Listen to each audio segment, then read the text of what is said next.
இப்போ வந்து நம்ம சர்ப்ரைஸ் பண்ணுறதுக்கு சர்ப்ரைஸ் யாருக்குன்னா சாணிக்கு கேக் வாங்குறதுக்கு. ஏன்னா நியூ இயர் பிறக்கும் போது அவரும் பிறந்துட்டாரு. சுத்தமாக கேட்காது. ஆட்டோவில் அப்படிதான் இப்போ கேட்கவே கேட்காதா தெரியல. அது எங்கள் மைக் மைக் இங்கே இருக்கு இங்கே இருக்கு நீ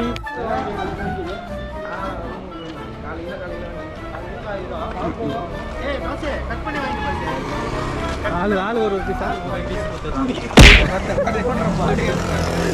நாளைக்கு வாங்கணுமா? உங்களுக்கு பீப் அதிகமாக போட வேண்டியது. கம்மியாக பேசுகிறேன். சாரிடா பல்லாம். அப்படிடா சாரிடா பல்லாம். வீட்டிலலாம் பார்க்குறாங்க. நீ ஏன் ஃபுல்லாக பார்க்கல? இவரு சர்ப்ரைஸ் பண்ணலாம் தான் கேட்க வாங்க வந்தான். ஆனால் இவரே கூடயே வர